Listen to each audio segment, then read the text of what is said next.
the fold for the good old black and gold, where the Tigers from. Welcome back, and of course every Saturday morning we look forward to the Colts segment with Alex Degani. Good morning, Alex, and tell us what's going to happen with the Interleague Colts this afternoon or this morning. Well, firstly, out of the 3 leagues in the region, this is the only league that's put together an under-18s interleague side, so well done to the GDFL on that front. And we caught up with the coach for this year in Jeff Chesbowski. Well, with another interleague round comes another interleague game for the Colts, and we've got the head coach, and Jeff Tchaikovsky. Jeff, tell us, how's the journey been so far preparing this team? Yeah, no, it's been great.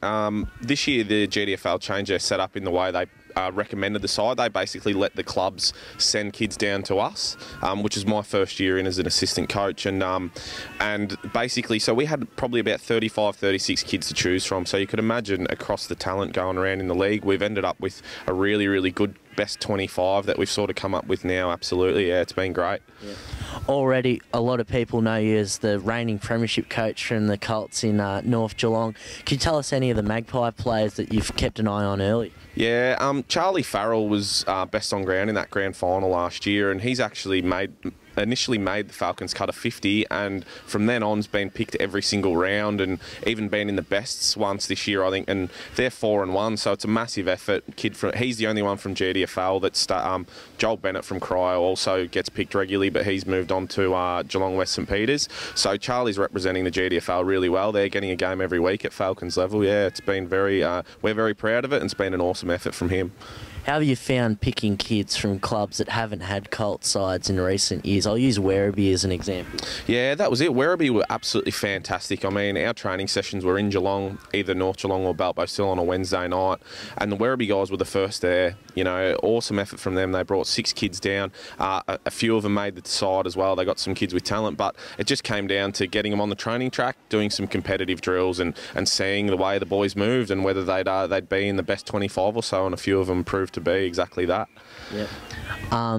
Ruck stocks, obviously a big one in Colts. Have you picked an early one for that very first tap out in the interleague game? Yeah, one of the Werribee boys that we were just talking about rocked up. He was a guy of nice size, and Pricey managed to go have a look at a game, and we decided to give him a go. So as Ben Taylor from Werribee. Right. Yeah. Well, I won't give it away any more on-field stuff in case our competitors are watching this morning. But just back to North Geelong for a second. They moved to Division 2. 10 players remain from last year's premiership side. How do you believe they'll go this year? Yeah, they'll be fine. Anthony Davis, the coach who took over from me, is a really, really good guy, and he's super strong in the discipline area, so there'll be absolutely no doubt that the boys will be training the house down. They'll be fit, they'll be really competitive. Whether eventually the depth of some of the Div 2 sides gets us or not, I can rest very assured that the North boys will be trying their absolute best without any doubt. Yeah. Well, I'm sure the whole league will at the end of the day. Thanks very much for joining us on the Footy Show. Yeah, thanks for having me, guys. Cheers. Thanks for that, Jeff. And as we look up to the squad, there are plenty of players with senior experience. Grubby, I believe you've seen the captain that's been named in Chris Warwick for East Geelong.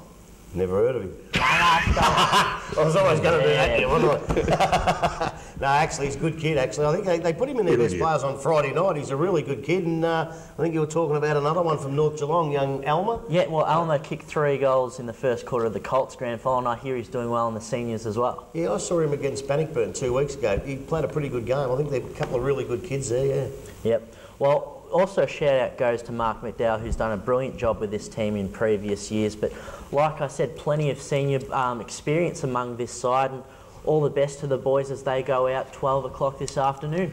And Alex will be back again next Saturday morning talking everything Colts footy. We're back to normal round of football again. Got a very special guest on the show this morning. Certainly needs not much introduction to anybody that's been around local footy for a long time. And of course, he started up at the Yannicky Roos, the halcyon days of their premierships, and he's been around the track a fair bit. And now he's the coach of the interleague side.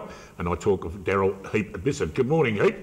Thanks, Dick. Good to have you on the show on Saturday morning, mate. A bit of nervousness there. We've got a big round of footy this afternoon in the interleague game, and we've got to win that one and come up against North Central a couple of years ago.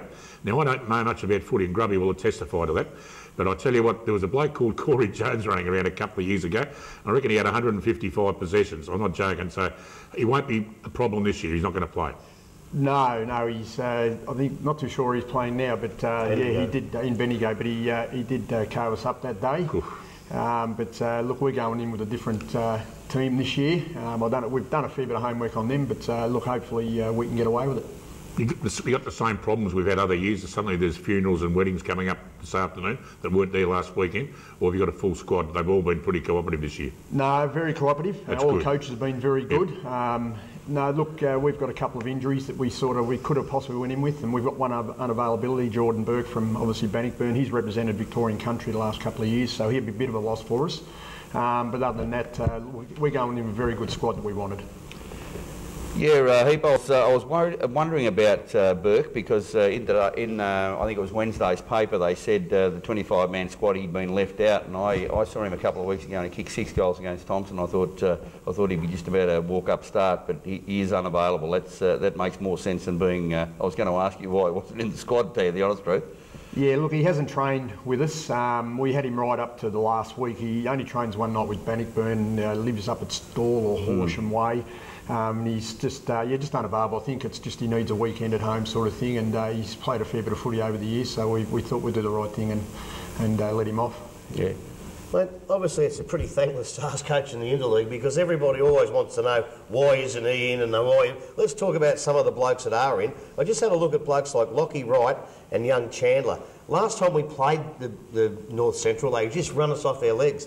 Have you actually picked some of these blokes for pace to try and combat that? Oh, most definitely on this Northern football ground. When we knew we were playing on that, we picked it for a bit of youth and a lot of leg speed, knowing that they'll have a lot of leg speed themselves. But yeah, look, they're kids that are in the squad at the moment. You know, whether we could possibly make a late change, we're unsure, sort of thing at this stage. But look, we brought them in because they're playing good football, and that's the reason why a lot of the blokes in this squad at the moment are in the squad. I think that's been one of the criticisms in the past, Heap, is that you know, the GDFL sides have tended to be old sides. I actually seen a couple of them. They were probably not only old, but they were big. You know, there's no doubt in my mind anyway that you need that youth, and you need to pick informed players. And it's instead of picking names, pick blokes that are in form and certainly want to play for the league. So I think you've done a really good job in that regard. Yeah, we changed 11 last year, and we've got a new 11 this year again. We watch practice matches and everything, trying to get as much time as we can watching these players sort of thing. And it's not about names, it's about blokes that are playing good football. And, you know, we've got 5 blokes or 4 blokes in our forward line that are up in the top 5 in the goal kicking. They're kicking goals, and that's what we want them to play. No worries. All right, we're going to take a short break. And when we come back, the boys will still be here, Heap will still be here, the coach, the interleague squad, and we'll have a good old yarn about why the GDFL is going to have a very good win against the North Central Footy League. Back after this. We come together, the best from all the league, to show them how to play and form a mighty team. The pride of our region with all our favourite sons.